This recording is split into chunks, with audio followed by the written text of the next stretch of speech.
लडाइँमा हेर्नुहोस् कि मर्छ कि मार्छ, मैले भन्नुपर्छ पाउनुपर्छ म त्यो मेरो नैतिक दायित्व पनि हो र मेरो अधिकार पनि हो। हाम्रो देशमा पो इन्डियन फाइटर चाहिँ नेपालभित्रै छिर्यो भने पनि नेपाली सेनाले खै के गरौँ भनेर बस्छ, चिया खाँदै गफ गरेर सिद्धिन्छ त। ल चिनिया साइडपट्टि 1 इन्च आकाश के अरे इन्डियन फाइटरले प्रवेश के अरे अतिक्रमण गरोस् त, सेटेलाइट वार गर्न क्षमतामा छ चाइना। उसको हुँदै नभएको जमिन ठिक छ, हाम्रो चाहिँ जमिन नक्सामा छुट्यो, हीन मानसिकता भएको एकदमै लघुताभाषी चरित्र भएका मान्छे हौँ हामी। एउटा क्लज के छ भने नेपाललाई आवश्यक पर्यो, नेपाल नै आफै युद्धमा सामेल भयो र नेपाललाई सैनिक जवान आवश्यक पर्यो भने चाहिँ उसले फिर्ता बोलाउन सक्ने छ भन्ने कुरा छ। 3 जना चाहिँ छिमेकी हौँ, 3 जनाको सिमाना जोडिएको छ। मेरो छोरो तपाईँको घरमा काम गर्छ, तपाईँले चाहिँ जसको विरुद्धमा मेरो छोरो प्रयोग गर्नुभयो नि त्यो मेरो साथी हो कि हाम्रो शत्रु राष्ट्र हो। प्रधानमन्त्रीले त के भने फडेन नेपालले के बोल्यो के बोलेन भन्ने कुरा उहाँको प्राथमिकताको विषय होइन होला, तर मैले त देशलाई प्राथमिकतामा राखेर बोलिरहेको छु नि। ठिक फणिन्द्रजी, तपाईँलाई एभरेस्ट नेपालमा हार्दिक स्वागत छ।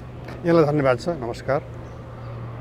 फणिन्द्र नेपाल भन्दा बित्तिकै मान्छेले नेपाल भारत सीमा, ग्रेटर नेपाल सीमा मिचिएका कुरासँग जोडेर हेर्छन्। तपाईँको नाम आउँदा बित्तिकै हजुर सीमाका मात्रै कुरा उठाउनु भएन, तपाईँले पछिल्लो चरणमा ग्रेटर नेपाल सीमाका कुरा उठाउँदै फेरि गोर्खाली सेनाको विषयमा केही कुराहरू बोल्नु भएको छ। तपाईँले विज्ञप्ति नै जारी गर्नुभएको छ हिजो आइतबार।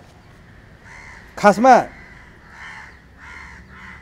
तपाईँले भारतले गोर्खाली सेनालाई चीन विरुद्ध प्रयोग गर्यो भन्ने विषयमा आपत्ति जनाउनु भएको छ। यसमा आपत्ति जनाउनुको मूल कारण चाहिँ के हो? यसको मूल कारण म एउटा चाहिँ उदाहरणका सन्दर्भमा चाहिँ दिन चाहन्छु। अहिले हामी यो अन्तर्वार्ताका क्रममा 3 जना छौँ। तपाईँ प्रश्न सोध्दै हुनुहुन्छ, क्यामेराम्यान हुनुहुन्छ, म उत्तर दिइरहेको छु भने हामी 3 जना चाहिँ छिमेकी हौँ, 3 जनाको सिमाना जोडिएको छ भने मेरो छोरो तपाईँको घरमा काम गर्छ, तपाईँ उद्योगपति अथवा जे हुनुहुन्छ, अनि अर्को साथी हुनुहुन्छ उहाँ पनि उद्योगपति अथवा कोही हुनुहुन्छ भने मेरो छोरोलाई तपाईँले चाहिँ अब अर्को उद्योगपति जो तपाईँको पनि साथी पनि हो तर के भने ऐन मौकामा उसलाई चाहिँ छास्नु पर्यो, अपहेलित गर्नु पर्यो, उक्साउनु पर्यो, अनि विचलित पार्नु पर्यो। अब हुन त त्यस्तो नहुन सक्छ, कसैले विचलित पार्दैमा हुनैपर्छ भन्ने पनि छैन, तर के भने त्यति बेला नि अनि तपाईँले चाहिँ जसको विरुद्धमा मेरो छोरो प्रयोग गर्नुभयो नि त्यो मेरो साथी हो कि भने भोलि त्यो मान्छेसँग मेरो भेट हुँदाखेरि तपाईँको छोरोले त मलाई यस्तो गर्यो भन्दाखेरि अब मलाई के मतलब, अब मेरो छोरो उसकोमा काम गर्छ, अब उसले प्रयोग गर्यो तपाईँलाई भन्ने कुरा चाहिँ त्यो जिब्रो टड्काएर बोल्ने त्यस्तो छुट्टै कुरा हो। तर के भने सम्बन्धको हिसाबले के हुन्छ भन्नु त, मेरो छोरोले तपाईँकोमा काम गर्दाखेरि चाहिँ अर्को तपाईँको शत्रु पक्षलाई चाहिँ अपशब्द प्रयोग गर्यो अथवा अभद्र व्यवहार गर्यो। यहाँ मैले भन्न खोजेको कुरा चाहिँ हिजो हामीले जुन विज्ञप्ति जारी गऱ्यौँ नि त्यो कुरा के भने चीन हाम्रो सिमाना जोडिएको छ, इन्डियासँग पनि हाम्रो सिमाना जोडिएको छ, बिचमा हामी छौँ र 1947 को नोभेम्बर 9 मा नेपाल बेलायत र इन्डियाको बिचमा यो गोर्खा सेनाको बाँडफाँड 10 बटालियन मध्ये 4 बटालियन चाहिँ बेलायतले लिएर गयो, 6 बटालियन अब चाहिँ इन्डियामै रह्यो। अब 4 बटालियन मध्ये पनि धर्मको आधारमा हामी समुद्र पार जाँदैनौँ, अब हामी जने लाउने मान्छे यताउतिका कुरा गर्दाखेरि केही सैनिकहरू गएनन् के त्यो 4 बटालियन मध्ये पनि, ती नगएकालाई पनि फेरि जम्मा गरेर इन्डियाले अर्को बटालियन बनायो। त्यसले गर्दा त्यति बेला 11 पनि पुग्न सक्छ अथवा इन्डियाको हातमा 7 अनि उता चाहिँ 4 भने पनि अब घटाउँदै 3 पनि भयो होला। जम्मा 11 बटालियन हो? होइन, जम्मा 10 बटालियन हो। तर के भने बेलायत जाने भागमा परेकाहरू चाहिँ हामी बेलायत जाँदैनौँ भनौँ न, अब धर्मको कारणले हामी त मिलेच्छ भन्थ्यौँ नि त त्यो बेलामा, अहिले पनि भन्छन् होइन। अनि अब त्यो चाहिँ मिलेच्छले छोको खाना नहुने, पानी खान नहुने अथवा चाहिँ धर्ममा कट्टरताको कारणले गर्दाखेरि। अनि अहिले मैले जुन कुरा तपाईँसँग गर्न गइरहेको छु, अब त्यो जुन 1947 नोभेम्बर 9 को जुन त्रिपक्षीय भन्दा पनि त्रिदेशीय हो। त्यो देशै तिनवटा छन् होइन, पक्षीय भन्दा पनि कुरा बुझिन्छ। नेपाल पनि छ त्यो सैनिकहरूको के गर्ने भन्ने सम्झौतामा त्यति बेला बटालियनहरूको होइन। 9 के अरे नोभेम्बर 9 मा भएको सन्धिमा त त्रिपक्षीय हो नि त। नेपालका जवान भयो नि त सबै। होइन न, मैले भन्न खोजेँ नेपाल देशले नै प्रतिनिधित्व गरेको छ या प्रतिनिधित्व गरेको छ। होइन न, तिनीहरूसँग नेपालको के सम्बन्ध हुन्थ्यो जो जागिर खान गए होइन नि त्यहाँ? होइन, पहिले चाहिँ ब्रिटिस इन्डिया जुन 1947 अगस्त 14 मा पाकिस्तान र 15 मा इन्डिया बन्यो नि, त्यति बेला त जुन गोर्खा बटालियन थियो नि त्यो सबै इन्डियामै त थियो नि होइन। अब 1947 अगस्त 15 मा इन्डिया चाहिँ डोमिनियन हुँदै इन्डिपेन्डेन्ट भइसकेपछि अब बेलायतलाई पनि के भयो, गोर्खा सेनाको महत्त्व उसले बुझेको, उसले पनि लान खोज्यो। अब भर्खर इन्डिपेन्डेन्ट भएको विभिन्न भनौँ न पृथकतावादीहरू अथवा चाहिँ इन्डियासँग मिल्न नचाहनेहरू, धार्मिक वितण्डा, विभिन्न कुराहरू आइरहेको थिए। राज्यको जुन व्यवस्थित रूपमा चाहिँ अगाडि लिएर जानु पर्यो त्यसमा व्यवधानहरू भइरहेको थिए। त्यति बेला के चाहियो भन्दाखेरि सेना नै चाहियो भने अब इन्डियन लिडरहरूले पनि गोर्खाली सेनाको महत्त्व बुझेका थिए। यस्तो स्थिति उत्पन्न भयो कि अब इन्डियाले म 1 बटालियन पनि दिन्न भन्यो बेलायतलाई। अनि बेलायतले के भन्यो भने हामीलाई नदिने हो भने अन्डमान निकोबार भन्ने आइसल्यान्ड छ कि छुट्टै, त्यो इन्डियामै छ अहिले पनि। तर के भने ब्रिटिसहरूले के भन्यो भने हामी चाहिँ यहाँ बस्छौँ, हामी यो छोड्दैनौँ। त्यो इन्डियामै पर्छ, अहिले इन्डियामै पर्छ होइन। त्यो भूमि चाहिँ हामी छोड्दैनौँ, त्यो भूमि हामी छोड्दैनौँ र हाम्रो बटालियन त्यही राख्छौँ भने। बटालियन भने गोर्खा बटालियन भनेपछि त अब चाहिँ अब एक किसिमले भन्ने हो भने द्वन्द्व जस्तो भयो नि त। अनि त्यसको समाधान भयो। अनि त्यो समाधानका सन्दर्भमा त वार्ता हुनु पऱ्यो नि त। अब नेपाली हिजोसम्म नजिकै छिमेकै मुलुकमा अब बेलायतमै भने पनि अब यो भूभागमा थिए भनेदेखि अब विभाजन भएर जाँदाखेरि त समुद्र पार पुग्ने भए, बेलायत पुग्ने भए। भने नेपालको सरकारको प्रतिनिधित्व भयो, प्रतिनिधित्व भयो। को गएको थियो त्यति बेला? होइन, यहीँ काठमाडौँमै भएको जस्तो थियो। ए, उताबाट उनीहरू यहीँ आएको थियो। तर ठिक छ, त्यो गोर्खा सेना भर्ती जुन चलिरहेछ नि अहिले संसदमा, कतिपयले त्यो खारेजीको माग पनि गरिरहनु भएको छ, कतिपयले त्यसको पक्षमा पनि बोलिरहनु भएको छ। त्यो विषयमा हामी जाउँला। अहिले तपाईँले भनेको कुरामा अब म जोड्न चाहन्छु कि हामीले किन चीनमाथि प्रयोग गर्न लागेको सन्दर्भलाई आपत्ति जनायौँ भन्ने कुरा भयो कि। लद्दाखको कुरा गरिरहनु भएको छ तपाईँले, जहाँ लद्दाखमा अहिले भिडन्त भइरहेको हो, लद्दाखको त्यहाँ नेपाली गोर्खाली सेना प्रयोग गर्यो भने 3 बटालियन चाहिँ लगेर चाहिँ डिप्लोय गरिसकेको छ होइन। अनि हाम्रो भनाइ एउटा नेपाल राष्ट्रवादी मोर्चाको भनाइ चाहिँ केमा केन्द्रित हो भने नि, के चीन हाम्रो शत्रु राष्ट्र हो? चीन हाम्रो अभिन्न मित्र राष्ट्र, छिमेकी। आगो निभो भने आगो लिन जाने हाम्रो पाहाडमा चाहिँ गाउँमा भनौँ न, अँगनामा आगो निभो भने छिमेकी गएर अगुल्टो लिएर आउने, एउटा कोइला आगो लिएर आउने स्टाइलमा चाहिँ हाम्रो जीवन चलेको हो भनेपछि हामीले अब चाहिँ चिनिया सैनिक विरुद्ध गोर्खाली सैनिक भिडाउने। अब यो एउटा चाहिँ मानवीय हिसाबले हेर्दाखेरि पनि भोलि तपाईँ हाम्रो के शत्रुता थियो र हामी विरुद्ध चाहिँ जवानहरू प्रयोग गर्न लाग्दाखेरि पनि तपाईँहरूले एक शब्द बोल्नु भएन भनेर नैतिक प्रश्न चीनले उठायो भने हामीसँग के जवाब छ? हामीले त अब सन्धि गरेर दिएको, उसले जहाँसुकै प्रयोग गरोस् भन्ने कुरा। त्यो कति बेला आउँछ भने नि, जब नेपाल पनि चीन र इन्डिया जत्तिकै सक्षम, समुद्रमा सीमा जोडिएको र आफ्नो निर्णय आफै गर्न सक्ने अवस्थामा नेपाल थियो भने अब यो कुरा आउन सक्थ्यो। एक त नागरिक बेच्नु छ, हेर्नुहोस् आजको 21औं शताब्दीमा 47 मा पद्म शमशेर चाहिँ प्रधानमन्त्री भएको बेलामा भएको सन्धि, गोर्खा सैनिकमा भर्ती सन्धि त्यति बेला भएको होइन। भर्ती भन्नाले सैनिकको बाँडफाँड सम्बन्धी सन्धि हो क्या, त्यो भर्ती सम्बन्धी होइन। गोर्खा भर्ती त्रिपक्षीय सन्धि भनिन्छ, तर वास्तवमा के भने गोर्खा सैनिकहरूको चाहिँ बाँडफाँड र अनि बेलायतमा भर्ती कसरी गर्ने र इन्डियामा कसरी भर्ती गर्ने भन्ने सन्दर्भमा चाहिँ गोर्खा भर्ती पनि जोडिएर आएको हो। तर के भने त्यो 10 बटालियनको बाँडफाँडको सम्बन्धी कुरा पनि त्यसमा उल्लेख छ। हुन त त्यो अब नोभेम्बर 7 मा इन्डिया र बेलायतले छुट्टै सन्धि एउटा चाहिँ सहमति गरे, नेपाललाई सोध्दै नसोधिकन। यद्यपि जानकारी त छ, तर के भने त्यो त्यसमा नेपालको सही छैन होइन। जस्तो त्यसमा त अब यति आपत्तिजनक कुरा छन् कि अब बेलायतमा गएर लडाइँ लड्नुपर्ने गोर्खाली जवानहरूले अनि तलब चाहिँ इन्डियामा जति दिन्छ त्यति नै दिनुपर्ने। तर त्यो त अहिले छैन, त्यति बेला त धेरै ठुलो सङ्घर्षपछि बल्ल त अब 1 दशक पनि भएको छैन त्यो भयो। तर नि मैले जान्न खोजेको कुरा जस्तो तपाईँले कुरा उठाउनु भयो, मेरो सन्तानलाई मेरो एउटा छिमेकीले अर्को छिमेकी विरुद्ध प्रयोग गर्यो भन्ने तपाईँको कुरा, तपाईँले उदाहरण प्रयोग गर्दाखेरि मैले के भन्न चाहिँ पाउनुपर्छ भने नि, मैले भन्नुपर्छ पाउनुपर्छ मात्रै होइन, मेरो नैतिक दायित्व पनि हो र मेरो अधिकार पनि हो कि तपाईँले आफ्नो सुरक्षाको लागि गर्नुहोस्।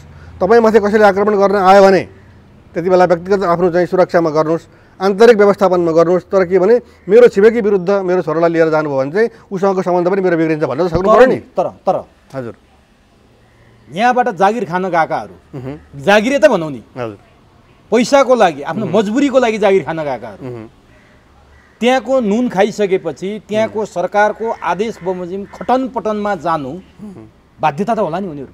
होइन त्यो बाध्यता छ र त अब एक शब्द पनि केही पनि नभनिकन हाम्रा चाहिँ गोर्खाली दाजुभाइहरू लद्दाख पुगे त। ठिक छ, कारगिलमा पनि यसै गरी गोर्खाली सेनाहरू मरेका थिए।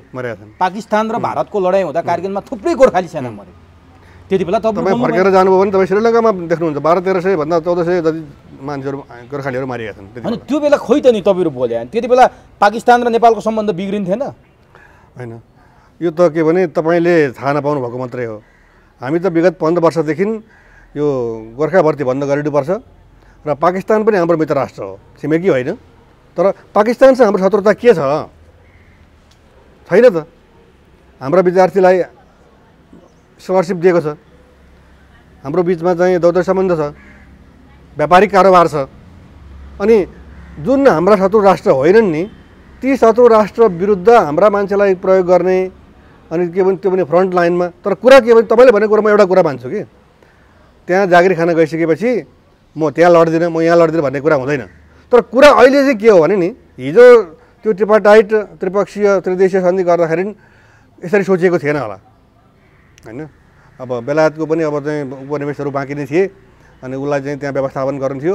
इन्डियालाई मैले अघि नै भने आफ्नो आन्तरिक चाहिँ विग्रहलाई चाहिँ साम्य पार्नु थियो, त्यस कारणले गोर्खा सेना आवश्यक थियो। तर के भने हेर्दै अब श्रीलङ्का विरुद्धमा गएर चाहिँ मान्छे मार्न लगाउने, बङ्गलादेशभित्र पठाउने, त्यति मात्रै होइन, भुटान र चाहिँ त्यो डोकलाम प्रकरणमा पनि गोर्खाली सेना नै पठाउने। त्यहाँ मात्रै होइन, जस्तो ब्रिटिसमा पनि अहिले नेपाली सेना गोर्खाली सेना छन् नि, तिनीहरू पनि अफगानिस्तानमा आएर कति मरे। त्यस्तो लडाइँमा ब्रिटिस सेनाहरू पनि थुप्रै मरेका छन्।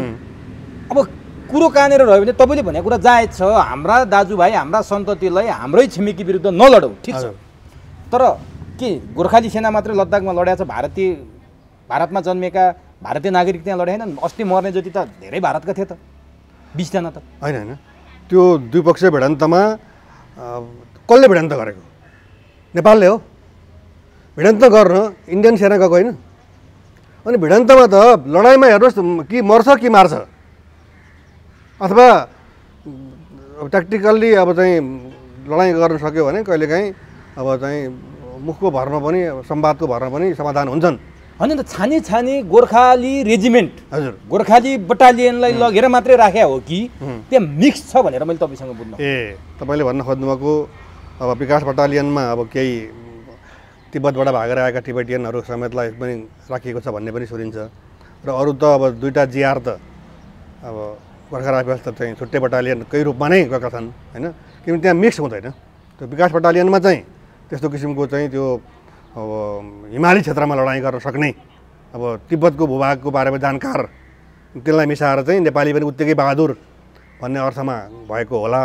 तर कुरा के भने फ्रन्ट लाइनमा लाने त्यो के भने नेपालीको त एउटा गोर्खालीको त एउटा चाहिँ छवि छ, गोर्खालीसँग त सकिँदैन। जस्तो फकल्यान्डमा अब चाहिँ यस्तो प्रचार गरियो कि गोर्खालीले त खुकुरीले हानेर मुटु कलेजो निकालेर खाइदिन्छ। अब त्यो गोर्खाली आयो भन्ने बित्तिकै त्रस्त भएर चाहिँ लड्नुको सट्टामा भाग्नेतिर लाग्ने, त्यस्तो किसिमको छवि बनेको गोर्खाली सेना भनेपछि चिनियाहरूका विरुद्ध पनि त्यो प्रयोग गर्दाखेरि चाहिँ उनीहरू डिमोरलाइज होलान् भन्ने इन्डियन साइडको एउटा चाहिँ सोचाइ साइकोलोजी थियो। तर कुरा इन्डियनहरूले के बुझ्नु पऱ्यो भने 1962 को सिनो इन्डिया वार, चाइना र इन्डियाको बिचमा जुन युद्ध भयो त्यो युद्धको बेला पनि इन्डियाले गोर्खाली सेना प्रयोग गरेको थियो। त्यति बेला हामीले सुनेको थियौँ अब दिवंगत भइसक्नुभयो केही मानिसहरू जसले मलाई सुनाउनु भएको थियो अब त्यति बेला चाइनिजहरूले नेपालको साइडबाट चाहिँ नेपाल साइड भन्नाले यता लडाइँमा आइरहेका चाहिँ गोर्खालीहरूको चाहिँ ले सुन्ने गरी माइकबाट फर्क हे फर्क नेपाली तिमीलाई बोलाउँछ नेपाल भन्ने गीत बजाइदिएको थियो अरे भन्ने सुनिन्छ। त्यो के भने नेपालीको छवि चाहिँ सैनिकका रूपमा निकै राम्रो छ भन्ने कुरा चाहिँ त्यो चीनले पनि महसुस गरेको कुरा हो। तर त्यति हुँदाहुँदै पनि 62 को वारमा गोर्खाहरू हुँदाहुँदै पनि इन्डिया नराम्रोसँग पराजित भयो। त्यस कारणले अहिले चाहिँ इन्डियाको फुरफुर के भने हामी 62 को इन्डिया होइनौँ, हामीसँग राफेल छ, हामीसँग सुखोई छ, हामीसँग मिग छ, अर्कासँग भिख मागेर ल्याएर अनि चाहिँ त्यत्रो छ भने किन गोर्खाली चाहियो त? त्यसो हो भने तपाईँले भने जस्तो 1962 मा भारतले गोर्खाली सेनालाई अगाडि लाएर युद्ध हार्यो, जसरी चिनियाहरूले त्यो गीत बजाइदिए नि तपाईँले उल्लेख गरेको गीत, हजुर, त्यसपछि नेपालीहरूले साँच्चीकै त्यो किसिमको मनोविज्ञान बनाएर नेपाल फर्क्या हुन्? होइन, के पाउनुहुन्छ तपाईँ? नेपाल फर्केको त अब 62 को वारमा अब पराजय भयो। अब होइन, नेपालीहरू होइन नेपालीहरू के भन्छ तिमीहरू मसँग हामीसँग नलड, तिमीहरू फर्क। हो त्यही त, किन अर्काको जागिर खान्छौ त्यो चीन भन्ने चाहिँ एउटा मनोविज्ञानको विकास होस् भन्ने सन्दर्भमा चाहिँ त्यो गीत बजाइयो काम भनेको गरेको होला। थियो कि थिएन? त्यो गीतले त्यति बेला काम गरेर नेपालीहरूले त्यो किसिमको मनोविज्ञान बनाएर कतै भारतले हारे त होइन? होइन, एउटा कुरा के भने त्यसरी त हामी नलिउँ, तर कुरा के भने सेन्टिमेन्टल कुरा आयो भने नि त्यसले सुन्छ ओहो भने कहीँ कतै छ यो चाहिँ। हामी कतै अहिले पनि नि हाम्रा गोर्खाली दाजुभाइलाई ती पनि त पढे लेखेका छन्, ती पनि सामाजिक सञ्जालमा होलान्, तिनले पनि मोबाइल हेर्न पाउलान्, तिनले पनि के भने ओहो हामी त हाम्रै छिमेकी इन्डियाले नाकाबन्दी गर्दा हामीलाई बाटो दिने, अहिले चाहिँ पार्वन सन्धि भइसकेपछि हामीले इन्डिया के अरे चाइनाबाट पनि हामी बाटो पाएका छौँ भने भोलि आपत पर्दाखेरि त हामी उतैपट्टि फर्किन्छौँ भने त्यसको विरुद्धमा हामी लड्नुपर्ने, त्यो त कहीँ न कहीँ छ नि गोर्खाली सेनाको मनमा मस्तिष्कमा। त्यसो हो भने त भारतको सबैतिर हाम्रा छिमेकीहरू छन्, चाहे उत्तरमा चीन, भारतसँग चीनको त धेरै सिमाना छ, भुटान पनि हाम्रै, श्रीलङ्का पनि हाम्रै, पाकिस्तान पनि हाम्रै, सबै भारतसँग जोडिएका देशहरू विरुद्ध भोलि भारतको कहीँ लडाइँ पऱ्यो भने गोर्खाली सेना कहीँ पनि प्रयोग नहुने हो? के गरेर बस्ने त गोर्खाली सेना? के फर्केर आउनु पऱ्यो तपाईँले भने जस्तो? होइन, गोर्खाली सेनाको दुईवटा काम हुन्छ हेर्नु, एउटा चाहिँ इन्टरनेसनल बोर्डरको सेक्युरिटी, त्यहाँ भिडान्त पनि हुनसक्छ जस्तो अहिले इन्डिया र चाइनाको भइरहेछ, जस्तो हाम्रै पनि अहिले चाहिँ ग्रेटर नेपालको प्रसङ्ग अर्को छ। अहिले चाहिँ हामीले चाहिँ अहिले द्वन्द्वमा गइरहेको कुरा चाहिँ कालापानी एरियामा इन्डियनको अर्धसैनिक बल बसेको जुन कुरा छ होइन, त्यो रक्षाका निमित्त सैनिकहरूको भूमिका हुन्छ। र अर्को चाहिँ के हुन्छ भने देशभित्र आन्तरिक विग्रह हुन्छ क्या, कहिलेकाहीँ देशभित्रको एउटा राज्य म बस्दिनँ यहाँ यो देशमा, म छुट्टिन्छु, अथवा राज्यभित्र एउटा चाहिँ समूह जसको टेरिटोरियल अलिकति क्षेत्र पनि छ, एउटा एरिया राम्रै एरिया देश बन्न सक्ने अथवा चाहिँ एउटा छुट्टै जिल्ला एउटा चाहिँ स्वायत्त प्रदेश बन्न सक्ने खालको छ भने उसले त्यहाँ विद्रोह गर्छ। अनि त्यति बेला अब हातमा लट्ठी लिएको प्रहरीले सक्दैन, त्यस्तो बेलामा देशको आन्तरिक विग्रह दबाउनुको निमित्त पनि सेनाको भूमिका महत्त्वपूर्ण हुन्छ। हाम्रो आग्रह चाहिँ के भने एउटा कुरा त हामी भन्छौँ, हुन त जनजातिका साथीहरूले अब चुच्चे बाहुनहरूले चाहिँ अब यो हामीले चाहिँ गरी खाएको जागिरी पाएको के अरे रोजगारी कुरामा कति रेमिटेन्स भित्री रहेको छ, कतिका बालबच्चा पालेको छ, त्यो कुराहरू आएको छ। तर कुरा के भने के त आज श्रमका निमित्त आफ्नो ज्यान बाजीमा राखेर चाहिँ इन्डियन सेनामा भर्ती हुनु मात्रै ठुलो कुरा हो त? नेपालको सैनिक अथवा चाहिँ सुरक्षा निकायमा काम गरिसकेका मानिसहरूको चाहे त्यो इन्डियामा काम गरेर आएका हुन्, चाहे त्यो बेलायतमा काम गरेर आएका हुन्, तिनको त माग विश्वमा जहाँ पनि छ होइन। हाम्रो के भने हामी अहिले सरकारसँगको लडाइँमा छौँ कि हाम्रो भनाइ के भने ठिक छ तिमीले त्रिपक्षीय सन्धिलाई यथावत राख्न त पाउँदैनौ, यदि केही समयको निमित्त इन्डियालाई गोर्खा सेना चाहिन्छ, बेलायतलाई पनि गोर्खाली सेना चाहिन्छ भने अब छुट्टै सन्धि गर, बेलायतसँग छुट्टै, पहिलाको सन्धि खारेज गर्नु पऱ्यो र इन्डियासँग छुट्टै। र त्यति बेला के भन्नु पऱ्यो कि दुईटैसँग एउटै खालको सन्धि हो, एउटै सन्धि, त्यही जुन 1947 नोभेम्बर 9 जुन भयो नि त्यसैको आधारमा यो चलिरहेको छ। हाम्रो भनाइ के भने द्विपक्षीय रूपमा गर, त्यति बेला एउटै मात्रै कुरा छ यो त्रिपक्षीय सन्धिको सन्दर्भमा चाहिँ अब त्यो हिन्दू विरुद्धमा प्रयोग गर्न पाइने छैन भन्ने एउटा मात्रै छ। तपाईँले के हुनुपर्छ भन्नुभएको छ त? त्यहाँ हुनुपर्ने कुरा के छ? अब खारेज गरेर नयाँ सन्धि चाहिँ कसरी हुनु पर्यो? होइन, त्यो त हामीले त्यो पक्षबाट सरकारलाई मेमोरेन्डम बुझाएका छैनौँ होइन। तपाईँले राम्रो क्वेसन गर्नु हो कि अब कस्तो गर्न सकिन्छ भन्ने एउटा प्रस्ताव मात्रै हो हामीले गर्ने त। खारेज मात्रै गरेर भएन नि त, भोलिको व्यवस्था यो हुनुपर्छ भन्ने दीर्घकालीन सोचसहित पो आउनु पर्यो त। अहिले तत्कालिक तपाईँहरू आक्रामक ढङ्गले आफ्ना कुराहरू द्विपक्षीय सन्धिमा कहिलेसम्ममा यो भर्ती बन्द गर्ने त्यो टाइम फ्रेम पनि हुनु पर्यो। 5 वर्षसम्म भर्ती गर्न दिने कि आगामी 10 वर्षसम्म दिने कि त्यस पछाडि त्यहाँ काम गरिसकेका जसले रिटायर भइसकेका छन् जो चाहिँ पेन्सन पाउँछन् तिनको पेन्सनको चाहिँ सुविधाको कुरा चाहिँ नेपाल र इन्डियाको बिचमा सहमति हुनु पर्यो। त्यो पैसा कसरी आउने, उनीहरूले सेवा गरिसकेको र एकपल्ट चाहिँ निवृत्ति भरण के अरे यो पेन्सन पाउने भइसकेपछि त्यो पेन्सन त ऊ बाँचुन्जेल पाउनु पर्यो। यी सम्पूर्ण कुराहरूको चाहिँ करारमा उल्लेख भएर इन्डियासँग छुट्टै र बेलायतसँग छुट्टै सन्धि हुनु पर्यो। तर त्यो के भने अब अनन्तकालसम्म गोर्खाली जवान बेचिरहने भन्ने अर्थमा होइन, कहिलेसम्म भन्ने कुराको एउटा टाइम फ्रेम चाहिँ चाहियो। तर त्यसको अर्थ चाहिँ 50 वर्ष अब 100 वर्ष अझै, जबकि यो 1947 को नोभेम्बर 9 को उसमा चाहिँ यो कहिलेसम्म लागू हुनेछ भन्ने कुरा छैन। तर तपाईँले आइतबार जारी गरेको विज्ञप्तिमा हजुर 1947 नोभेम्बर 9 को हजुर तपाईँले जुन त्यहाँ सन्धिको कुरा गर्नुभएको छ, हजुर त्यो सन्धि तत्काल रद्द गरेर नेपाल सरकारले तत्काल युवाहरूलाई नेपाल बोलाउनु पर्यो, फिर्ता बोलाउनु पर्यो भन्नुभएको छ। हो, तपाईँले यति वर्षसम्म यस्तो गर्ने, यति वर्षसम्म यो मापदण्ड बनाउने उल्लेख गर्नु भएको छैन। होइन यो कुरा रद्द गरेर सिधै नेपाल होइन, यो कुरा चाहिँ विज्ञप्ति हो। हाम्रो माग के भने यसरी तपाईँसँग कुरा हुँदाखेरि चाहिँ त्रिपक्षीय सन्धिलाई रद्द गरेर बेलायत र नेपाल र बेलायतको छुट्टै, नेपाल र इन्डियाको छुट्टै त्यो टाइम फ्रेम राखेर कति समयको लागि चाहिन्छ त्यो त्यो त्यो चाहिँ अब विचार विमर्शमा बहसमा छलफलमा जाने कुरा भयो। र अहिले हामीले भन्न खोजेको चाहिँ हाम्रा छिमेकी विरुद्ध लडाउने, हाम्रो सम्बन्ध बिगारिदिने के शत्रुता छ हाम्रो चीनसँग, के शत्रुता छ हाम्रो पाकिस्तानसँग र हाम्रो जवान गएर चाहिँ भटाभट मारिन्छन्, भटाभट मार्छन् अरूलाई।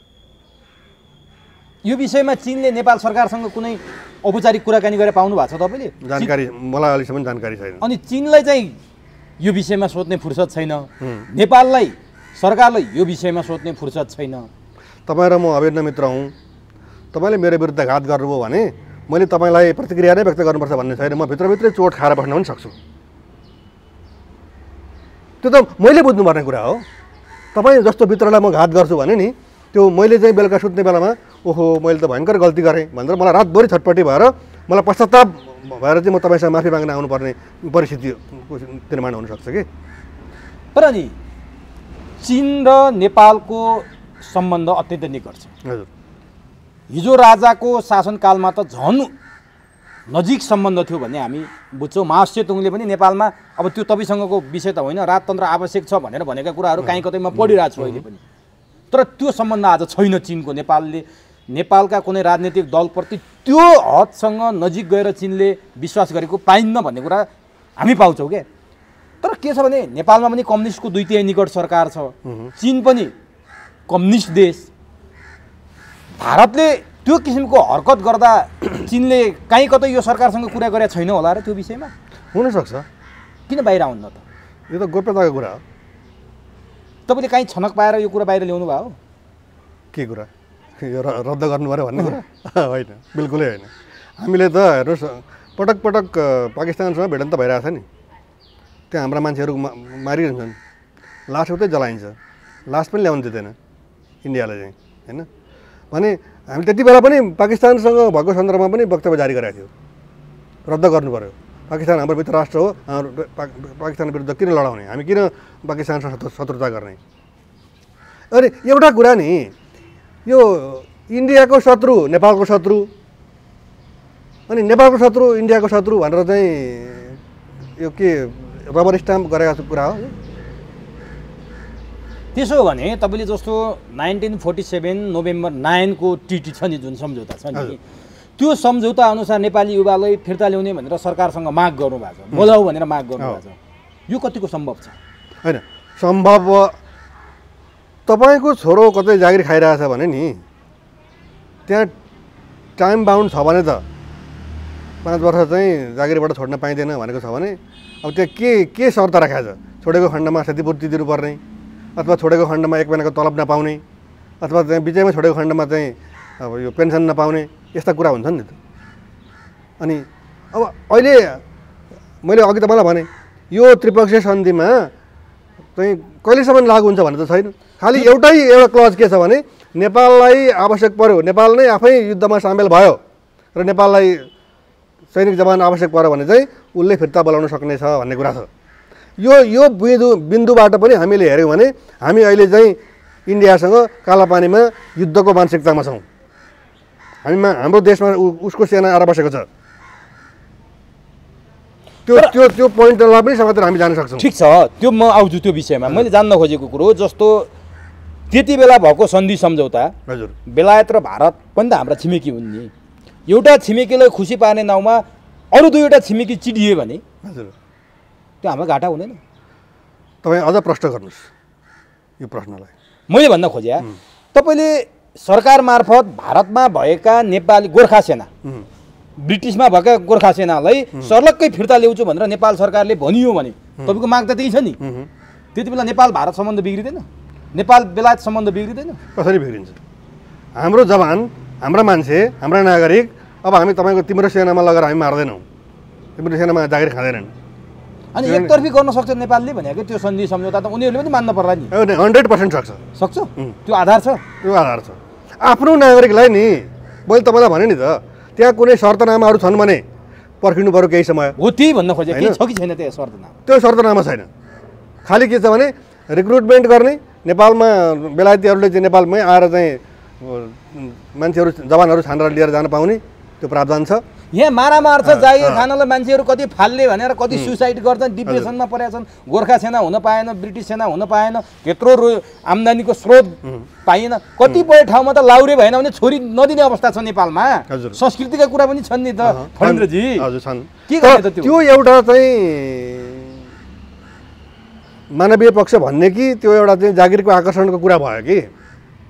तर के भने देशको सम्बन्धमा अघि तपाईँलाई मैले भनिसकेँ, हाम्रो शत्रु नभएका मुलुकहरूमा हाम्रा मान्छे गएर चाहिँ भटाभट अब गोली हान्नुपर्ने, गोली खानुपर्ने, अनि त्यो त यो अवस्थालाई अन्त्य गरौँ पो भनेको। सेनामा जागिर खाएपछि गोली हान्ने, मर्ने र मार्ने त हुन्छ त होइन, त्यसमा पनि विरोध छैन हाम्रो। मैले नै भनिरहेको छु कि यहाँ जान पठाउने, यहाँ नपठाउने भन्ने कुरा हुँदैन। हाम्रो चाहिँ जवानहरूले चाहिँ जागिर खाइसकेपछि हामी कुरा त नेपाल सरकारसँग गरिरहेछौँ कि आफ्नो नागरिक नबेच। जानुभयो सरकारले भेट्नुभयो, ज्ञापन पत्र दिनुभएको छ? होइन, अब दिँदैछौँ। अहिले हामी विज्ञप्ति जारी गऱ्यौँ। अब अहिले हेर्नुहोस् न, मन्त्रीलाई भेटौँ भन्यो, गृहमन्त्रीलाई उहाँ के यो आइसोलेसनमा हुनुहुन्छ भन्ने सुनियो होइन। अब यो त्यतिकै पत्र दिएर चाहिँ दर्ता गरेर आउँदाखेरि पनि त्यति मजा नहुने। अब भेट्न पनि अब के भने मन्त्रालयमा अहिले यस्तो स्थिति छ कि अब जोसुकै आए पनि अब हाम्रो त पावर छैन, हामी त अब फुटपाथै पऱ्यौँ। अब त्यहीँभित्रै गेटमै रोकिदिन्छ, कसैलाई पनि जान पाउँदैन भन्छ। तर हाम्रो त्यो तयारी छ। र अहिले पनि म तपाईँलाई के भन्छु भने अहिले हामीले भनेको कुरा, हाम्रो सरकारलाई भनेको कि इन्डियाको शत्रुतापूर्ण व्यवहार चीनसँग छ। त्यो कुरा त उनीहरूले आफैले भाषण गर्दा पनि भन्छन्, हाम्रो चाहिँ शत्रु राष्ट्र हो चीन भनेर। अनि उसले शत्रु मानेको कुरालाई चाहिँ नेपालले पनि शत्रु मानेर अनि सँगसँगै भिडन्तमा हाम्रा नागरिकहरू, जवानहरू गइदिनु पर्ने जुन कुरा हो, उसले त आफ्नो जागिरमा राखेको मान्छेलाई खटाउन पाउँछ। एउटा चाहिँ यो कम्पाउन्डमा मैले चाहिँ कुनै चौकीदार राखेको छु भने कहिले चाहिँ म गेटमा राख्छु, कहिले चाहिँ म घरको चाहिँ ढोकामा मै राख्छु, मेरो खुसीको कुरा हो, त्यो भन्न पाइन्छ। तर हामी अहिले इन्डियासँग कुरा गरिरहेको छैनौँ कि विज्ञप्ति इन्डियासँग के अरे लक्षित देखिए पनि कुरा चाहिँ हाम्रा नागरिकका कारणले नेपाल चीन सम्बन्धमा जुन आघात पुग्ने सम्भावना बढ्दै गएको छ। हामी चाहिँ कस्तो विडम्बना भन्नुहोस् त, उसको देश शत्रुलाई शत्रु मानेर हाम्रा नागरिकले रगत बगाइदिनु पर्ने हो। तपाईँले यही विडम्बनाको कुरा गर्नुभएको छ, तपाईँको विज्ञप्ति मैले हेरेको छु। कस्तो विडम्बना, हामी चीनको शत्रु भइदिनु पर्ने, किन भइदिनु पर्ने भन्ने तपाईँको प्रश्न छ। यो एकदमै कुरा जेन्युन पनि छ। तर जुन कुरा फणेन्द्र नेपालले चिन्ता गरेको छ नि, राज्यले किन चिन्ता गर्ने कि नेपाल सरकार यो कुराबाट बेखबर छ, जहाँ नेपाली दाजुभाइहरू गोर्खा सैनिक मार्फत चीन विरुद्ध प्रयोग भएको छन् भन्ने हाम्रो देशको राज्यलाई थाहा छैन, सरकारलाई थाहा छैन, प्रधानमन्त्रीलाई थाहा छैन, भलिभाँति थाहा छ। राम्रोसँग थाहा छ, किन गर्नुहुन्न? किन स्पष्टसँग थाहा छ। अब कुरा के भने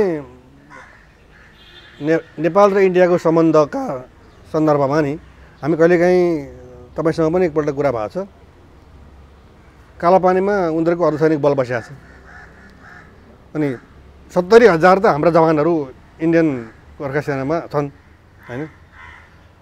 तपाईँको नेपाल कस्तो मुलुक हो भने नि आफ्नो शक्ति गोजीमा लुकाएर अथवा घुर्यानमा फ्याँकिदिएर अनि म कमजोर छु भन्दै बिलाउन गएर हिँड्ने देश हो कि।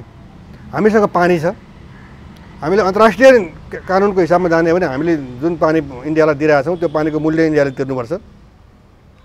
अहिले पनि गइरहेको पानीको पनि, किनभने 10% भन्दा बढी पानी हामी नदी पनि हुन्छ हामीले होइन। तर कुरै हुँदैन तपाईँलाई झापड हान्दाखेरि ओहो हजुरको हात दुख्यो कि क्या भन्ने हो हामी त। इन्डियाले झापड हान्यो भने म त के हो र हजुरको चाहिँ नोकर हुँ, हजुरको तपाईँको हात पो दुख्यो कि म तेल लगाइदिउँ कि भन्ने किसिमको मानसिक एउटा हीन मानसिकता भएको एकदमै लघुताभाषी चरित्र भएका मान्छे हौँ हामी।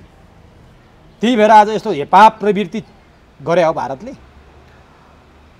जग्गा जाहेर छ त्यो त हेर्नुहोस्, भन्नुहोस् न। मैले भने तपाईँलाई, तपाईँ मेरो छोरोलाई मेरै विरुद्ध प्रयोग गरिदिनुहुन्छ भाइ। तेरो बुवालाई हान्दैन मलाई पैसा दिएन। त्यस्तो त भयो नि। गोर्खा सैनिकहरू अब मानौ एउटा हाइपोथेटिकल क्वेसन गर्दैछु म तपाईँ, मानौ लिपुलेक कालापानी र लिम्पियाधुरामा नेपाल भारत बिच तपाईँले भने जस्तो युद्ध हुने अवस्था छ, त्यहाँ युद्ध भइहाल्यो भने नेपालबाट गएका गोर्खा सैनिकहरूलाई भारतले त्यो ठाउँमा लड्न पठायो भने उनीहरू कहाँ लड्छन्? हाम्रो पक्षबाट लड्छ कि उनीहरूको पक्षबाट?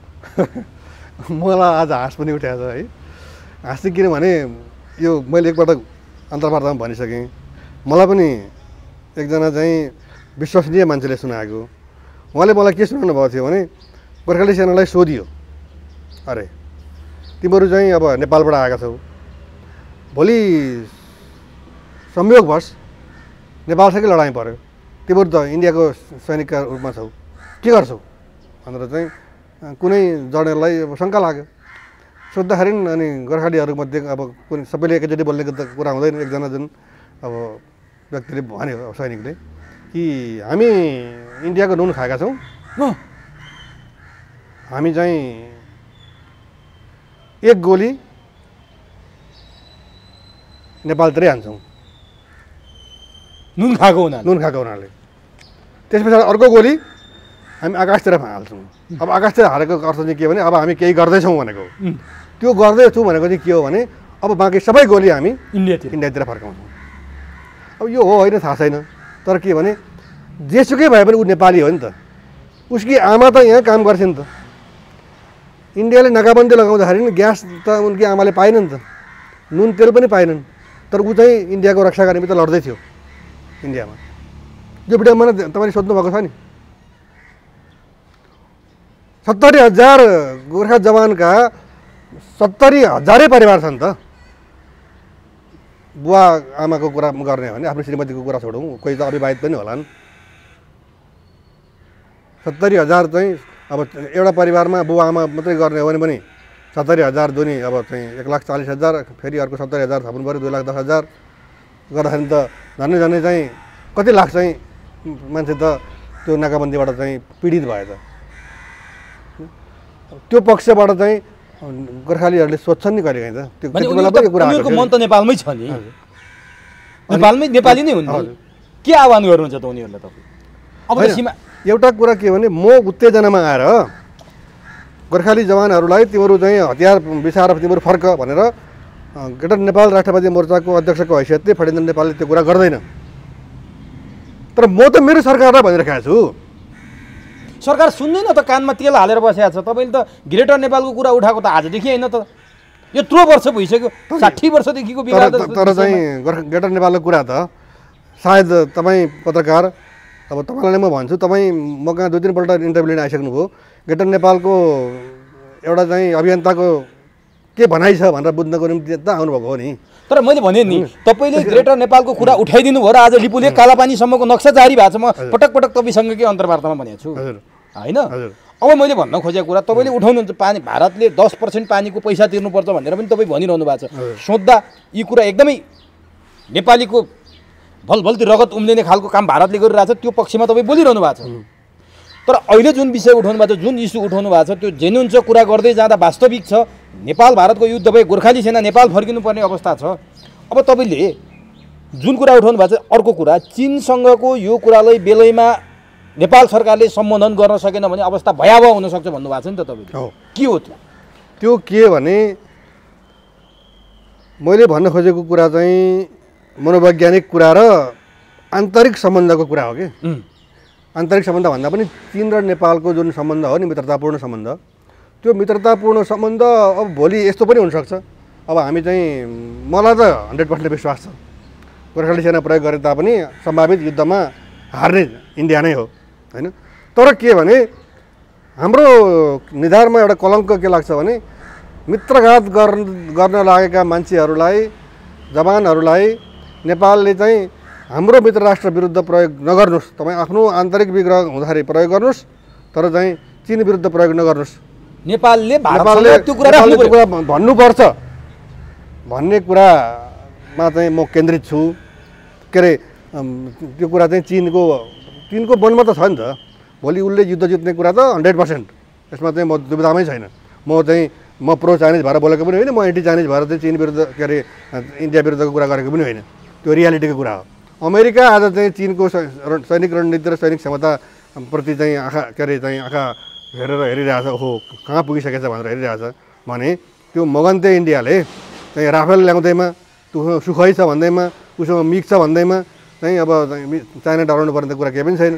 त्यस कारणले गोर्खाली सेनाको प्रयोग हुँदैमा पनि अब चिनिया सेना हात्तिनुपर्ने कुरा पनि केही पनि छैन। किनभने अहिले पनि त गोर्खाली सेना मारियो नि त्यहाँ होइन।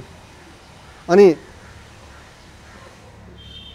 शक्तिको कुरा नअजमाइकन थाहा हुँदैन कि। त्यस कारणले हाम्रो भनाइ के भने हामी बेकारमा चीनसँगको सम्बन्ध बिगार्दैछौँ कि मनोवैज्ञानिक रूपमा। हो, चीनले प्रकट रूपमा केही पनि नभन्ला। तपाईँले सुन्नुभएको छ नि, चीनको डिप्लोमेसी भनेको साइलेन्स डिप्लोमेसी हो। उही राणाकालमा थियो अरे, राणा हाँस्यो भनेदेखि चाहिँ नास्यो भन्थ्यो अरे कि, भने जस्तै उनीहरू बोल्दैनन्। तर नबोल्नुको अर्थ तिमीहरू जे गर्छौ त्यो सहन्छु त भनेको होइन नि। म के भनिरहेको छु भने चीन हाम्रो मित्र राष्ट्र हो, हाम्रो मित्र राष्ट्र विरुद्ध चाहिँ गोर्खाली सेना प्रयोग गर्नु भएन। भयानक भने तपाईँले यो जे पनि चीनले चाहिँ नबोलेर केही गर्ला भन्ने तपाईँको कुरो हो? निश्चित रूपमा। भोलि चीनसँग होइन, म तपाईँ विरुद्ध जे पनि गर्न तयार छु भने तपाईँको सुरक्षामा, तपाईँको मर्यादामा म कुनै पनि किसिमको चाहिँ पोजिटिभ दृष्टिकोण राखेर हिँड्दिनँ भने तपाईँ हिँड्नुहुन्छ? त्यो मानवीय सत्य होइन। त्यो दुईवटा देशको बिचमा पनि देश चलाउने त मान्छे नै हो नि। त्यसो भने तपाईँले कुरा उठाएको अहिले पछिल्लो समयमा तपाईँले व्यापक उठाएको कुरो लद्दाख र दोकलामकै कुरा हो। दोकलामको त केही अगाडिको कुरा भयो, लद्दाखको अहिले पछिल्लो समयको होइन। हामीले केही समय अगाडि के अरे पाकिस्तानसँग हुँदाखेरि पनि त्यहाँ भिडन्तमा चाहिँ गोर्खाली सेना मारिरहेका छन्। त्यस कारणले त्यहाँ पनि पाकिस्तान पनि हाम्रो मित्र राष्ट्र हो, त्यहाँ गोर्खाली सेनाको प्रयोग नगर। अनि चीनसँग पनि, चीन हाम्रो चाहिँ छिमेकी मित्र हो, त्यस कारण त्यहाँ पनि गोर्खाली सेना प्रयोग नगर भनेको हो। तर यसको अर्थ के होइन भने गोर्खाली सेनाको काम त इन्डियाभित्र कस्तो राजनीतिक अवस्था छ, भू राजनीतिक स्थिति के छ, त्यहाँ चाहिँ द्वन्द्व कसरी भइरहेछ, त्यसमा पनि त इन्डियाले त गोर्खाली सेना नै प्रयोग गर्छ नि। तपाईँले चाहिँ नर्थ इस्टमा उल्फा बोडोहरूसँग चाहिँ भिडन्त हुँदाखेरि को जान्छ? त्यहाँ पनि गोर्खाली सेना नै पठाउँछ। अनि यता चाहिँ पन्जाबमा तर एउटा पोजिटिभ कुरा पनि त्यही पठाउँछ। एउटा कुराको पनि त छ नि फेरि, जस्तो उत्तर कोरियाका राष्ट्रपति र अमेरिकाका राष्ट्रपतिको वार्ता हुँदा त्यो सेक्युरिटी दिने भने गोर्खाली सेना नै थियो नि फेरि। हजुर, गर्न त गोर्खाली सेनाको पोजिटिभ काम पनि त छ नि। त्यो काम हामीबाटै गरौँ न। एकपटक मैले नाम बिर्सेँ, एउटा निकै ठुलै अन्तर्राष्ट्रिय नेता भनौँ अथवा एउटा देशको राष्ट्रपतिले चाहिँ के भनेको थियो भने यो संसारभरिमा जुन आतङ्क छ त्यो आतङ्क हामीले चाहिँ गर्न सकेनौँ, अब सम्पूर्ण दायित्व गोर्खाली सेना दिनुपर्छ भनेको थियो। त्यो नेपालले नै प्रयोग गरौँ भन्ने तपाईँको कुरा हो? भारतले किन दिने, बेलायतले किन दिने? एकपटक तपाईँले सुन्नुभयो नि, एकपटक इन्डियाले के गर्न खोजेको थियो भने जुन अवकाश प्राप्त गोर्खाली सैनिकहरू छन् नि तिनलाई चाहिँ ब्रुनाईमा चाहिँ अब खटाउने, अनि त्यसको पैसा चाहिँ इन्डियाले खाने। तपाईँका कुरा राष्ट्रभावले ओतप्रोत छन्, राष्ट्रवादी छन्। आम नेपालीले साथ दिने कुरा त शङ्कै छैन, तर सरकारले दिन्छ कि दिन्न भन्ने कुरा भयो। किनभने सरकार त तपाईँले भने जस्तो लौताबाज छ। होइन सरकारलाई अहिले एउटा कवच प्राप्त भएको छ होइन। त्यो कवच चाहिँ के भने अन्तर्राष्ट्रिय जगतमा पनि पत्रिकामा एउटा मैले चाहिँ लेख पढेको थिएँ, अहिले संसारभरिका तानाशालाई कोरोना एउटा चाहिँ वरदान साबित भएको छ। अब म जान चाहन्छु ज्ञापन पत्र लिएर, म सिकादारको गेटमै रोकिन्छु, PCR टेस्ट भन्ला होइन। अनि अब चाहिँ तपाईँसँग मन्त्री भेट्नुहुन्न किनभने चाहिँ कोरोनाको आशंका छ, तपाईँले गरेको टेस्टलाई पनि कसरी मान्ने, विभिन्न कुरा हुन्छन् नि। भनेपछि अब यो कोरोनाले गर्दा हामीलाई चाहिँ अब हाम्रा गतिविधिहरू राष्ट्रवादी गतिविधिहरू गर्न पनि अलिकति चाहिँ सरकारलाई सजिलो, हामीलाई गाह्रो भएको छ। ल ठिक छ, यो त त्यो विषयमा कुरा भयो। ठिक छ, तपाईँले यो अभियान अब अगाडि बढाउँदै हुनुहुन्छ, ग्रेटर नेपाल सँगसँगै यो अभियान पनि तपाईँ अगाडि बढ्दैछ, यो पछाडि हट्ने कुरो छैन। यसमा आम नेपालीले साथ दिन्छन्, तर जतिका रोजीरोटी खोसेलान् जागिर खोसेलान् तिनका परिवार फेरि आन्दोलित हुने अवस्था पनि छैन होइन। त्यही भएर त हामीले त्यहाँ चाहिँ हतियारसहित तिनलाई चाहिँ फर्काऊ भनेको छौँ हामीले होइन। तपाईँले भन्न खोजे दोकलाम अथवा लद्दाखबाट भारतको अरू ठाउँमा फर्काउने भन्नुभयो कि नेपालै फर्काउने भन्नुभयो? नेपालै फर्काउने भनेको मैले। त्यो हतियारसहित नेपाल फर्किनु सम्भव छ? होइन, यसका यदि नेपालको आह्वान भयो तपाईँहरू फर्किनुहोस्, हतियारसहित फर्किनुहोस्। म तर्क दिँदैछु नि तपाईँलाई, हतियार छोडेर आयो भने त ती सबै त्यहीँ समातिन्छन्। सेनाले हतियार छोडेर हिँड्छ, सैनिकले हतियार नभएको सैनिक पनि सैनिक हुन्छ। भोलि नेपाल र इन्डियाको बिचमा वार्ता हुँदाखेरि त्यो के अरे बन्दुकको मूल्य चाहिँ हामी तिरौँला नि, अथवा त्यो बन्दुकहरू फिर्ता गरिदिउँ होला। ती हाम्रो जवान सुरक्षित नेपालभित्र छिर्नु परेन, इन्डियन सेनाबाट एउटा घेरिएर मारिने अवस्थामा पुर्याउने कुरा आउँछ।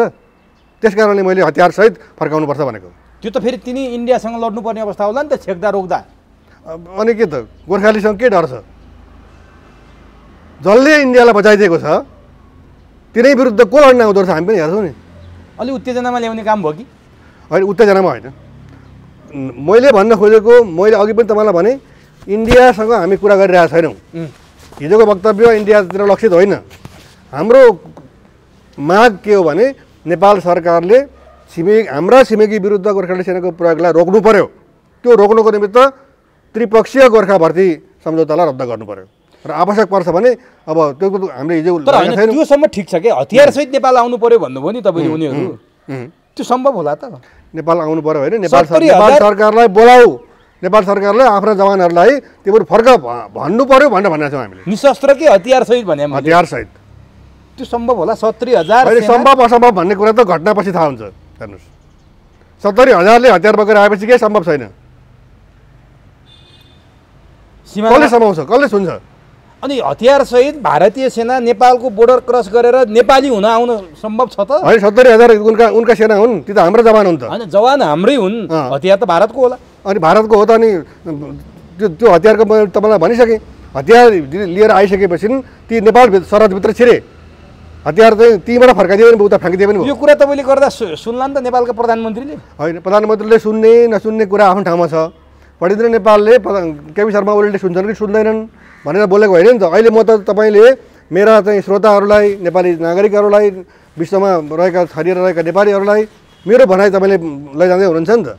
प्रधानमन्त्रीले त के भने फर्किने नेपालले के बोल्यो के बोलेन भन्ने कुरा उहाँको प्राथमिकताको विषय होइन होला, तर मैले त देशलाई प्राथमिकतामा राखेर बोलिरहेको छु नि। ठिक छ, यो तपाईँको एजेन्डा, यो तपाईँको आह्वान, यो तपाईँको आन्दोलन निरन्तर जाओस्, नेपाली जनताको साथ छ जस्तो लाग्छ, किनभने यो राष्ट्रभावले ओतप्रोत छ। होइन, एउटा कुरामा चाहिँ नेपाली जनताले क्वेसन गर्छन् होइन। मैले तपाईँलाई भन्दैछु, मैले चाहिँ ती जवानलाई यहाँ किन फर्काउनु भनेको भने नेपालले अब चाहिँ विदेशबाट अन्तर्राष्ट्रिय मुद्राकोष अथवा चाहिँ विभिन्न ठाउँबाट हुनसक्छ चाहिँ ठुल्ठुला देशहरूबाट चाहिँ सफ्ट लोन लिएर चाहिँ ती जवान जो आउँछन् नि तिनलाई त अब चाहिँ तलब त खुवाउनु पऱ्यो नि। तर नेपाल र भारतको बिच द्वन्द्व चर्किने काम पनि सम्भावना देखियो नि त? होइन, द्वन्द्व त हामीले चाहिँ चुप्पो लागेर बसेकोलाई मात्रै द्वन्द्व नभएको देखिएको हो। तपाईँले भोलि नि म तपाईँलाई एउटा प्रश्न नै गर्छु। अस्ति मैले भर्खर यहाँ एउटा चाहिँ बिकानेर हो कि समथिङ के को एउटा दालमोठ किनेको थिएँ, त्यहाँ for sale only in Nepal only देखाएको छ कि नेपालमा मात्रै बेच्न हुने भनेर। अनि त्यो चिजको गुणस्तर हाम्रो चाहिँ अब गुणस्तर मापन केन्द्रले अथवा चाहिँ खाद्य गुणस्तर जसले हेर्छ उसले विभागले हेरेको होला होइन। तपाईँले भोलि नि हामी अर्को कुरो पनि कुरा म तपाईँलाई भन्छु, हामी इन्डियाबाट सामान किन्छौँ नि, हामी आइसी पैसा खर्च गरेर किन्छौँ है होइन। इन्डियाले कस्तो कस्तो ट्याक्टफुल्ली काम गरेको छ भने हामीसँग त आइसी त कम छ, किनभने हाम्रो बजेट भन्दा उसको सामान किन्दाखेरिको पैसा हाम्रो बढी जान्छ, त्यस्तो अवस्था छ। भनेपछि त खरबौँ खरब आइसी त हामीसँग हुँदैन। उसले के हामीसँग त के छ, डलर छ। उसले हामीले डलर तिरेर आइसी किन्ने अनि त्यो आइसीबाट इन्डियन सामान किन्ने गर्छौँ कि। अनि हामी डलरबाट सिधै बेलायतबाट सामान किनौँ, बेल्जियमबाट किनौँ, सिङ्गापुरबाट किनौँ, किन आइसी किनेर डलर तिरेर आइसी किन्ने अनि आइसीबाट इन्डियन सामान कुहेको सामान किन्ने। भोलि हामी यो क्वेसन उठाउँ त द्वन्द्व कहाँ पुग्दो रहेछ। यो डम्पिङ साइट हो इन्डियाको चाहिँ फोहोर खाद्य पदार्थको। भित्र पस्नुहोस् न तपाईँ, कति गहिरा गहिरा खाडल देख्नुहुन्छ नेपाल भारत सम्बन्धमा। ठिक छ, अब म तपाईँसँग यो विषयमा मैले भनिहालेँ, नेपाली जनताको साथ हुन्छ। तपाईँले ती मान्छेलाई, ती 70,000 गोर्खा सेनालाई यहाँ कसरी व्यवस्थापन गर्ने सम्मको खाका पनि भनिहाल्नुभयो। थोरै भए पनि भन्नुभयो नि, हतियारसहित आयो भने कहीँबाट हामी फन्ड जम्मा गरेर भए पनि तिनीहरूलाई हामी यहाँ राख्छौँ भने। अब म अन्तिमतिर छु। अब म अलिकति लिपुलेक, लिम्पियाधुरा र कालापानीमा सम्बन्धित हुन्छु। हजुर, नक्सा जारी गर्यो सरकारले, कसरी लिनुभएको छ? तपाईँसँग त मेरो यो विषयमा कुरा हुन पाएको छैन। नक्सा जारी गर्यो, संसदबाट अनुमोदन गर्यो, यो विषय चाहिँ तपाईँले उठाइरहेको अभियानमा केही न केही प्लस पोइन्ट भएको मान्नुहुन्छ तपाईँ? हाम्रो अभियानमा त भौतिक रूपमा एउटा पनि प्लस पोइन्ट छैन, तर यसले एउटा कुरामा चाहिँ प्लस पोइन्ट दिएको छ। त्यो के भने ग्रेटर नेपालको टेरिटोरीमा रहेका अथवा चाहिँ सतलजदेखि महाकालीसम्म अनि मेचीदेखि पारी टिस्टा नदीको 70 किलोमिटर पूर्वको नगरकट्टा भन्ने ठाउँसम्म बसेका अब ग्रेटर नेपालको टेरिटोरीमा रहेका चाहिँ नेपाली दाजुभाइ दिदीबहिनीहरूले चाहिँ अब धेरै वर्ष भयो इन्डियामा बसेको, 200 वर्ष करिब अब इन्डियासँगै। त्यसभन्दा पछाडि चाहिँ 47 देखि यता अहिलेसम्म 73 वर्ष कति वर्ष लागिसक्यो इन्डियामा बसेपछि चाहिँ अब हाम्रो चाहिँ यही नै रहेछ। अब हामीलाई नेपालले केही नगर्ने रहेछ भन्ने जुन एउटा निराशा थियो नि, त्यो निराशा चाहिँ आशामा बदलिएको छ कि नेपालले आवश्यक पर्दा इन्डियासँग टक्कर लिन सक्ने रहेछ, गर्ने रहेछ भन्ने मनोवैज्ञानिक विकास चाहिँ भयो क्या। त्यहाँ मेरो पनि देश रहेछ भन्ने, मेरो पनि देश रहेछ। अथवा शक्तिशाली हुन चाहँदाखेरि साहस देखायो भने गर्न सक्ने रहेछ भन्ने कुरा चाहिँ अब त्यो नक्साबाट देखियो। तर हामीले तपाईँले भन्नुभयो नि, अब हामीले स्वागत पनि गऱ्यौँ, तर के भने एकदम बाहिर हाँसेको छ, मन भित्र रोएको छ। कस्तो भने अब 2019 को नोभेम्बर 2 मा इन्डियाले नक्सा हाम्रो जमिन राखेर उसले निकाल्यो, अनि हामीले चाहिँ 7 महिना कुर्नु पर्यो त्यो नक्सा पाउनलाई। त्यो बिचमा प्रधानमन्त्री के भन्दै हुनुहुन्थ्यो भन्दा, म त पहिले इन्डियन सेना हटाउँछु, जमिन ल्याउँछु, नक्सा त भरे छाडिदिन्छु, भोलि छाडिदिन्छु, प्रेसमा कुन प्रेसमा छापिँदैन। हामी उत्साही भयौँ। तर अन्तिममा उहाँ के भन्दै हुनुहुन्थ्यो, यो चुच्चे नक्सा त मैले इतिहासमा देखेकै छैन। विभागीय मन्त्री चाहिँ जो के अरे पद्मा अर्याल, यो कहाँ थियो 200 वर्षको इतिहासमा, थाहै छैन। आज लाज बचाएर अनि त्यो नक्सा चाहिँ जारी गरेर चाहिँ त्यसको स्वामित्व लिनको निमित्त मछाड भइरहेछ। के कारणले गर्नुभयो त अन्तिममा आएर प्रधानमन्त्री ओली त्यसो भन्नुहुन्थ्यो, पद्मा अर्याल त्यसो भन्नुहुन्थ्यो, के बाध्यता आइलाग्यो? होइन, पार्टीभित्र यस्तो अवस्था आयो कि प्रधानमन्त्री केपी शर्मा ओलीले छोड्नुपर्ने, अपमानित भएर छोड्नुपर्ने अवस्था आयो र उहाँले यत्रो अस्त्र प्रयोग गर्नुभयो जुन अस्त्र भयङ्कर राष्ट्रवादी कवच धारण गरेर आयो। अब नक्सा जारी गर्ने केपी ओलीलाई कसले सुन्छ? देखियो त्यो पनि, जमिन जहाँसुकै जाओस्। तर ठिक छ, नक्सा जारी गर्नुभयो, त्यो नेपालीहरूको लागि एकदम हामीले स्वागत गर्यौँ, स्वागतयोग्य कुरा छ, एकदम स्वागत। तर छ क्या फेरि, हजुर, त्यो एउटा विज्ञ समूह बनाउनु भएको छ नि 9 जनाको, त्योमा धेरै प्रश्न उठ्छ। तपाईँ चाहिँ के भन्नुहुन्छ त्यो विज्ञ समूहलाई? किन प्रश्न उठ्छ भने नक्सा जारी गर्नु अगाडि बनाउनु पर्ने विज्ञ समूह जसले प्रमाणदशीहरू जुटाउँथ्यो र पनि नक्सा जारी गरिन्थ्यो, नक्सा जारी गरिसकेपछिको विज्ञ समूहको कुनै अर्थ छैन भन्नेहरूलाई तपाईँ के भन्नुहुन्छ? तपाईँलाई के लाग्छ? मैले त्यो विषयमा बोल्न नै सकेँ। यो विज्ञ समूह बनाउने भनेको भोलि इन्डियासँग चाहिँ केही कारणले कालापानीको विषयमा वार्ता भएछ भने त्यो चाहिँ इन्डियाले प्रश्न गर्छ क्या, तपाईँको विज्ञ समूह नक्सा जारी गर्नुभन्दा पहिले बनाएको भए हुन्थ्यो, अनि विज्ञ समूह चाहिँ नक्सा जारी गरेर पो बनाउनु हो त, त्यसको चाहिँ प्रतिवेदन के छ भन्दाखेरि, अनि भोलि प्रतिवेदन नै आएछ भने पनि तपाईँ एउटा कुरा के भने यो त लाजमर्दो कुरा हो कि विज्ञ समूह विज्ञ बनाउनु समूह बनाउनु। विज्ञता हासिल गरेकै मान्छे छैनन् भन्छन् कि त्यहाँ तपाईँ के भन्नुहुन्छ? अब आरोप नलगाउँ अनि वास्तविक कुरो भनिदिनु न, फणिन्द्र नेपालले वास्तविक कुरो बोल्न पर्छ होइन। ल त्यसमा चाहिँ पिएन भनेर चिनिएको फिगर मैले त के भनेको छु भने प्रधानमन्त्रीलाई एकपल्ट आह्वान गरेको थिएँ, मलाई एक सदस्यीय नेपाल भारत सीमा के अरे विषयमा वार्ता गर्नलाई एक सदस्यीय मात्रै बनाउनु। म हारेर आएछु भने म एयरपोर्टमै म चाहिँ आत्मदाह गर्छु भनेको थिएँ मैले होइन, अहिले पनि भन्छु। अनि त्यो विज्ञ समूहमा फणिन्द्र नेपाल चाहिँ परेन, मलाई आपत्ति छैन। त्यही त फणिन्द्र नेपालले होइन, बारम्बार कुरा तर म के भन्छु भने ग्रेटर नेपालकै कुरा गरिराखेका मेरा साथी हुनुहुन्छ मनोज पण्डित, भयङ्कर ठुला सीमाविद, मेरा गुरु बुद्धिनारायण श्रेष्ठ, र त्यो लिम्पियाजुरा क्षेत्रको बारेमा एउटा किताबै सिँगै लेख्ने रतन भण्डारी, उहाँहरू पनि हुनुहुन्छ विज्ञ समूहमा। अनि विज्ञ चाहिँ आउट। अनि कस्तो विज्ञ राखेको? यो के झारा टार्ने काम गरे हो सरकारले? जागिर दिएको एउटा यिनीहरूबाट केही जो जरुरी नै थिएन कि। अनि यिनीहरूबाट केही आउला जस्तो लाग्छ तपाईँलाई? केही कुरा जस्तो हो त्यही विज्ञ समूह भएका केही विज्ञले चाहिँ नि चीनसँग त्यत्रो द्वन्द्व बनाइदिनु भयो, झन्डै मान्छेले समयमै बुझे, मिडियाहरूले पनि समयमै बुझेर कुरा सच्चियो। केही मान्छेहरू विज्ञता नै हासिल नगरेका मान्छेले तपाईँले भने जस्तो जागिर दिएछ भने त्यहाँबाट केही कुरा आउने सम्भावना देख्नुहुन्छ तपाईँले? होइन, हेर्नुहोस्, अब गाईलाई चाहिँ हरियो घाँस दियो भने दुध बढी आउँछ, तर सुकेको पराल दिनुभयो भने त दुध कम आउँछ नि। त्यस कारणले अब विज्ञलाई राखेर बनाएको भए आउँथ्यो। तर पनि एउटा कुरा के भने त्यो नानी पाइसकेपछि यो बाउ कसको हो, को हो यसको बाउ भनेर चाहिँ सोधखोज भयो भने नि त्यो कस्तो परिस्थिति उत्पन्न हुन्छ त्यहाँ भन्नुहोस् त। भनेपछि बच्चा पाउनुभन्दा अगाडि नै बाउ चिनिनु पर्थ्यो, चिन्नु पर्यो। विज्ञ समूह त नक्साभन्दा अगाडि फलानाको छोरो जन्मिएछ भन्नु पऱ्यो कि, भने विज्ञ समूह त नक्सा जारी हुनुभन्दा अगाडि बन्नु पर्थ्यो र विज्ञताहरूलाई राख्नु पर्थ्यो, विज्ञता हासिल गरेकाहरू।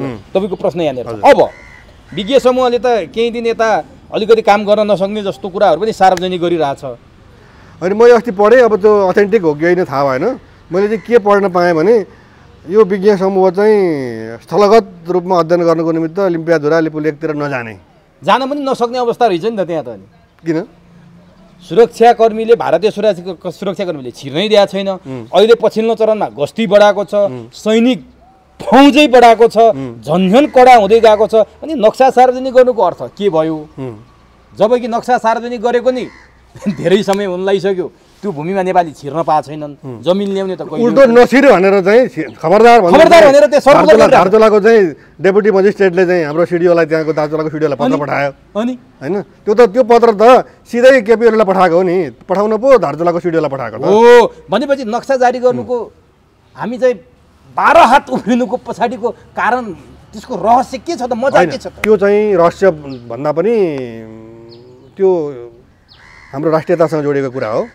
हामीले यसलाई यस्तो रूपमा चाहिँ कागज मात्रै भएर हाम्रो राष्ट्रियता बच्छ? मैले भन्न खोजेको कुरा के भने उसको हुँदै नभएको जमिन, ठिक छ, हाम्रो चाहिँ जमिन नक्सामा छुट्यो विभिन्न कारणले, हाम्रा गल्तीहरू छन्, तर जमिन त हाम्रो हो नि। 18 सालमा त हामीले चाहिँ जनगणना गरेको, त्यो भन्दा नि ठुलो जमिनको कुरा गर्नु भएको छ नि। होइन, त्यो चाहिँ के भने सुगौली सन्धिलाई मानुन्जेलसम्म त मैले पनि मेचिरा महाकालीकै सिमानालाई मान्नु पर्यो। तर दुर्भाग्य चाहिँ हाम्रो देशको के हो भने नि, म तपाईँलाई यो कुरा जोड्न चाहेँ, 1950 को जुलाई 31 तारिखमा नेपाल र इन्डियाले, नेपालको चाहिँ प्रधानमन्त्री र श्री 3 मोहन शमशेर, इन्डियाको सर्वाधिकार सम्पन्न राजदूत सिपिएन सिन्हा भएर नेपालमा सही गरे। 1950 को यो नेपाल इन्डिया फ्रेन्डसिप ट्रिटी, होइन, पिस एन्ड फ्रेन्डसिप ट्रिटी। नेपालले असमान भनिरहेको छ, नेपालले असमान भनेको छ। अब अनि त्यहाँ त इन्डियाको सर्वाधिकार सम्पन्न व्यक्तिले सही गरेछ, नेपालको प्रधानमन्त्री र श्री 3 ले सही गरेछ। के भनेको छ सही गरेर? धारा 8 मा भने यसमा उल्लेख भएका कुराहरूमा बेलायत र नेपालले आजभन्दा पहिले जति पनि सन्धि गरेका छन् सबै रद्द हुन्छन्। सुगौली सन्धि खारेज भयो भने तपाईँको तर्क छ? त्यो चाहिँ मेरो तर्क होइन, त्यो इन्डियनहरूकै पनि तर्क हो। सुभाष घिसिङले त्यही आधारमा चाहिँ दार्जिलिङमा चाहिँ गोर्खाल्यान्ड आन्दोलन चलाउनु भएको थियो। अनि सन्धि रद्द गरियो भनेर सही गर्ने, त्यो सही गरेपछि त्यो कार्यान्वयन भयो। अनि सन्धिमा त्यो कार्यान्वयन गर्ने अनि व्यवहारमा चाहिँ जमिन जहाँको त्यहीँ रहिरहने। त्यस कारणले त्यो हामीले चाहिँ प्रशंसा गर्दा गर्दै पनि, स्वागत योग्य भन्दै पनि, हार्दिक स्वागत गर्दै पनि किन स्वागत गरेको भन्दा इन्डियाले उसको टेरिटोरी मानेको हुँदा हाम्रै टेरिटोरी भनेर नक्सा निकालेको मात्रै हामीले चाहिँ स्वागत गरेको। ठिक छ। अब त्यहाँ झन् सुरक्षा गस्ती बढाएको छ, विमान र हेलिकप्टरहरू नेपाली आकाशमा नै टाउकै छुने गरी उडिरहेछन् भन्ने अहिले भएछ के भने नि, तपाईँले राम्रो प्रश्न गर्नु हो। अहिले हल्ला के छ तपाईँले बाहिर सुन्नुहुन्छ नि, हाम्रो चाहिँ सुखोई, हाम्रो राफेल, हाम्रो मिग त्यो देखेर चाइनिजहरू चाहिँ तर्सिए। भएको के रहेछ भने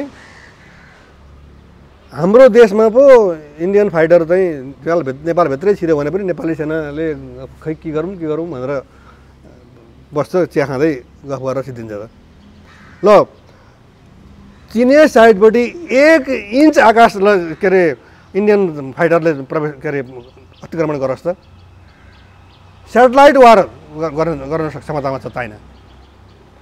उसले के भने त्यहाँ लगेर थुपारेको छ, उडाउँछ नेपालतिर वरिपरि, अनि हामीलाई चाहिँ त्रस्त राख्छ। उसले नर्थ साइडमा 1 इन्च आकाशमा पनि चाइनिज आकाशमा त्यो चाइनिज आकाशलाई देखाएर नेपाली आकाशमा उडाएको अरू केही होइन, अरू केही पनि होइन। अब भारतका गृहमन्त्री राजनाथ सिंहले त भनिसके, अहिले रक्षा मन्त्री राजनाथ सिंहले त भनिसके हाम्रो बिचमा कुरा मिलिसक्यो, अब भारत र चीनको बिचमा कुनै लडाइँ छैन भने त सक्यो होला नि त। अब अहिले चाहिँ मैले सुनेको, मैले मात्रै होइन तपाईँले पनि सुन्नुभएको हो, मस्कोमा एउटा सम्मेलन भएको थियो, यो रक्षा मन्त्रीहरूको सम्मेलन रहेछ। त्यो एउटा सङ्गठन रहेछ, त्यो सङ्गठनमा भएका मुलुकका रक्षा मन्त्रीहरूको भन्ने छ। अनि त्यहाँ वार्ता भयो अरे, त्यही कुरा आइरहेछ। अब तपाईँले सुन्नुभयो नि त, मोदीले के भनेको थियो, हाम्रो 1 इन्च जमिन पनि छैन, हाम्रा कोही मान्छे मरेका छैनन् भनेको थियो होइन पहिले, होइन? पछिल्लोचोटि पनि हामीले त पहिले चाइनाले लगेको पनि फिर्ता लिइसक्यौँ भनेको थियो होइन? अहिले त धेरै ठुलो भूभाग चाइनाले चाहिँ लिइसक्यो। अनि र अहिले पछिल्लो चरणमा थप 2 जना समेत अरू 14 जना पनि मारिसके। भनेपछि अब भारतले मिल्नु सिवाय अर्को उपाय छैन भन्ने कुरा रुसबाट चाहिँ त्यो सङ्केत दियो रक्षा मन्त्रीको कुराले। कुरा के हो भने नि, दुईटा बक्सरको बिचमा नि अब एउटा बक्सरले चाहिँ कुटाइ खाइरहन्छ भन्ने कुरा निश्चित छ भने नि त्यो बक्सरले बक्सिङ नखेल्नुमै श्रेय छ के। हस्, समय दिनुभयो। अब मलाई पनि यति महत्त्वपूर्ण विषयमा फेरि एकपटक बोल्ने अवसर दिनुभयो, यसका निमित्त आभारी छु। गोर्खा सैनिकको बेलायत भारतमा उनीहरूले गरेको काम र उनीहरूले अब के गर्नुपर्छ, उनीहरू किन नेपाल फर्किनुपर्छ, नेपाली आमाका छोराछोरीहरू अर्को देशमा किन प्रयोग हुँदैन भन्ने बारेमा आम जनतालाई, आम नागरिकलाई जानकारी दिनुभयो। यसको लागि तपाईँलाई यो अत्यन्तै संवेदनशील विषय थियो। मैले कसैलाई उत्तेजनामा ल्याउन खोजेको पनि होइन। म एउटा नेपाली सिटिजन, एउटा नेपाली नागरिकले नेपालको हितमा कसरी बोल्नुपर्छ भन्ने कुरामा म केन्द्रित हुन चाहन्छु। यति नै हो मैले बोल्न खोजेको। मैले चाहिँ न भारतलाई चिडाउन खोजेको, न उत्तेजनामा ल्याउन खोजेको हो। मैले नेपाल सरकारलाई नेपाल चीन सम्बन्ध नबिगार, हेर्दै हामी चाहिँ रसातलमा भाँसिने काम नगरौँ र साहसपूर्वक एउटा बोलीले काम गर्छ भने त्यो बोल्नलाई किन गन्जुसाइ गर्ने भन्ने मात्रै मेरो चाहिँ आग्रह हो। यहाँलाई धन्यवाद।